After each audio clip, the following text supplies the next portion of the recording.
Hello and welcome to the MRHB DeFi exploration into ideas and people's views about crypto and blockchain and DeFi and all things Web3.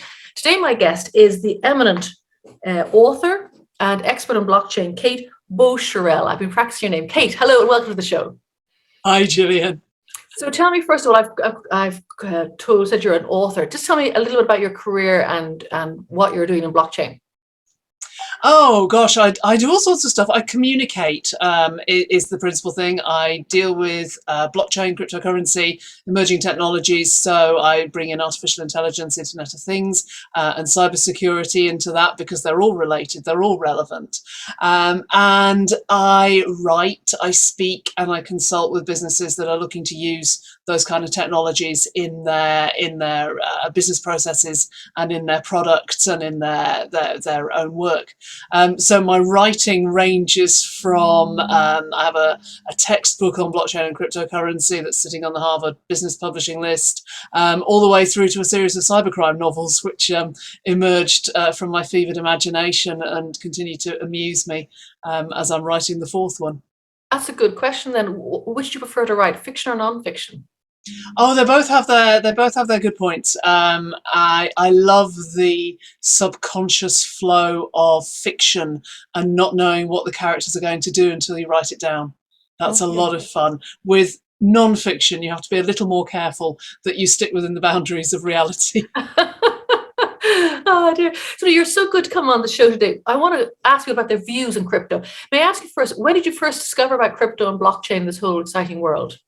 I'd heard about Bitcoin very, very early on, and in the back of my mind, I thought, I need to look into this. It's utterly fascinating, and there is some kind of link between tech and finance, which are my twin passions all the way through my career. And at the time, I was dealing with two children under the age of 3 and a sick parent and all sorts of things, and simply didn't get around to it. And in 2015, a software company I was running was approached by a potential client. They decided not to use our software and to use something called Ethereum instead. And so I went off and thought, what is this Ethereum? And that was in sandbox days. And I took one look at what they were doing. I went, well, this is a ledger. I understand the movement of assets. I understand the structure. This is easy and exciting. And then discovered that not everyone thought it was easy, hence a lot of communicating and teaching and writing and speaking and training over the last 6 years. So it came naturally to you. That's because you were able to communicate about it. What did you think about all the FUD about, the scams and the dark web? And did that sort of make any difference to you? Did you ignore that, or was it important? It's important to know that these things go on, but to be fair, most of the scams that we're seeing are recycled from things that have been going on for years. There is nothing new in phishing. There is nothing new in the malware. There is nothing new in ransomware even. All of that predates Bitcoin, predates cryptocurrency. It's simply another mechanism of payment. There will always be scams where there is a gold rush. And there has been I think it's been a great lesson in asset security, cyber security, realistic thinking, regulation, and just an understanding of what people are capable of. That's true. It's true. There is nothing new under the sun for sure. Have you heard about the concept of ethics in relation to DeFi projects?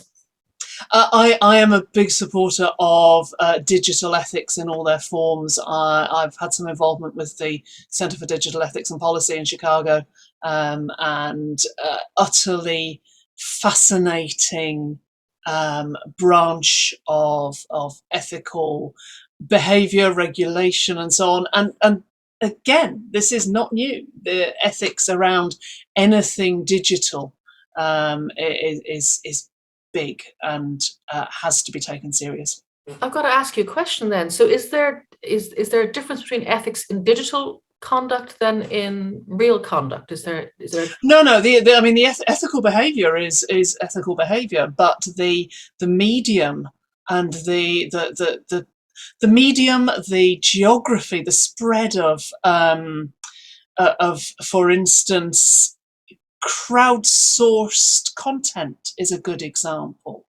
The idea that individuals are able to interact directly, whether that's with social media or with decentralized finance, you need to look at the ethical behavior of an individual as opposed to an ethical behavior of a corporation or the ethical behavior of an employee, and it becomes so much harder to manage and impossible to regulate.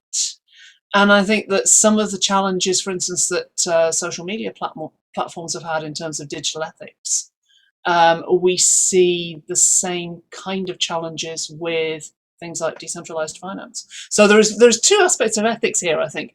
There is the ethics of the behavior of individuals, and that takes us into the scams and the rug pulls and so on that we see in crypto, and into the nightmares that we see on the internet generally. And then we have the ethics that sit behind corporate behavior and how that translates to the decentralized institutions that are emerging through the mechanism of blockchain. So yeah, there's two different questions there. Actually, I've answered one, but not necessarily the other. So sorry. That's okay. No. So so you answered about the individual. What about organizational ethics? Yeah, the organizational side. Ethical investing, as one example, has been around for donkey's years. You know, do you, if you go back into, British retail, going back about 20, 30 years, the Co-op supermarket was always well known for being an ethical an investor, an ethical company, in the way that it treated its suppliers and the way it invested its money and the way that it treated its employees, for example. So there's always been that idea of ethical business. And I think we are seeing in distributed organizations now the idea that there can be a positive social impact. And that is quite wonderful. I like. Have you heard about faith-based projects? And what's your opinion? Is there room for faith in crypto? Oh my word! I struggle with faith-based. I am very comfortable with ethical, being kind to the planet, being kind to people, human rights and trees. That's all good. Faith-based, I struggle with, I have to say. One thing that is interesting, though, is looking at the way that some organisations are looking at Sharia investing and the ethics that emerge from faith can have an extremely good, positive social impact. But I don't believe that faith-based is necessarily the right approach. Perhaps it's more the good, take the good learnings rather than Yes. the Sharia one, no interest and the whole idea of usury. There's a lot of things going on there. So tell me then, inclusion. You said when you first came to Bitcoin, you found it easy. How do you make it easy how easy is it for newbies nowadays to get into DeFi? Do you think it's something that you could go to the man on the street and say, do you want a DeFi today? That honestly depends on where you're standing. If you're standing in the middle of London, no one's going to be interested, because in their hand they have a phone that has a contactless card embedded in it that they can pay for something. They can go on. They have all of the mechanisms of financial stability at their fingertips through traditional fintech and emerging fintech services. So we're in a really privileged position in Western Europe, particularly, where we don't need it. If you then go and stand in a street in the Philippines, I think 1 in 5 people are already doing it, because there is a need for that stability and those mechanisms, those financial instruments that are being made available to anybody. And there's an awful lot of work going on to make sure that people are confident and safe when they're using those using crypto, using DeFi. So that's interesting. So what you're saying is people who need it, who don't have easy access to credit, will go for it, regardless of the complexity of private keys and all that. You know, it's quite complex still to do a thing. If you have to be quite savvy or young or both. Yeah, there are a lot of good applications emerging that make life an awful lot easier, and taking away some of the real crisis points of dealing with cryptocurrency. I mean, really practical ones. I've had a conversation with a lawyer recently who is dealing with an estate where they know that there are seed keys, but they don't know where they are. So this must happen all of the time. There's a lot of coins that'll never be found. Yeah. So people are making things easier and more secure, and it can only get better. What are the biggest influences on the crypto market at the moment? Is it people? Is it the rush from the fiat markets, projects, influencers? What's the big influencers at the moment? Oh goodness, there's an awful lot of things coming to bear on crypto markets at the moment.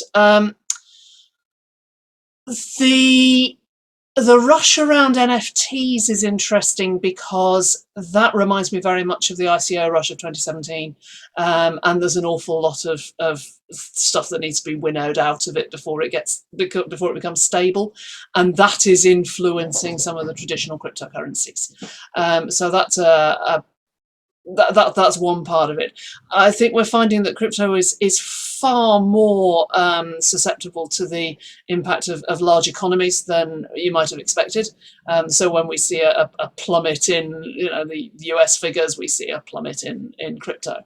And I guess the within the crypto market, the impact is around the emergence of technology and the reliability of technology. So where we're seeing reliable level 2, layer 2 technologies coming through, we are seeing value. Where we're seeing less reliable solutions, or we're seeing real clogs in the transaction flow, then we're seeing a reduction of value. So there's so many different influences. It's just extraordinary. Finally, last question, what is your vision of what's going to happen to crypto, short, medium, and long term? Do you have any visions or views? I think it's here to stay. There's a lot of value in crypto. There's a lot of potential in crypto, and I don't mean that simply as an asset that you buy and sell. That's the starting point, the early adopters. We are moving now, I think, towards a robust and maturing technology, with crypto oiling the wheels of the blockchains that are going to change the world. Are you happy you're in blockchain? Oh yes, absolutely. It's brilliant. Thank you. Me too. So thank you for your time, Kate. If people want to go and look at your books, fiction or non-fiction, where will they find you? You can find me on Amazon. Just look up Kate Baucherel. The first book in the cybercrime series is called Bitcoin Hurricane, just to confuse everybody. And the non-fiction is Blockchain Hurricane. Okay. Some same words. Brilliant. Thank you so much for your time and your insight today. Thank you, Kate. Pleasure.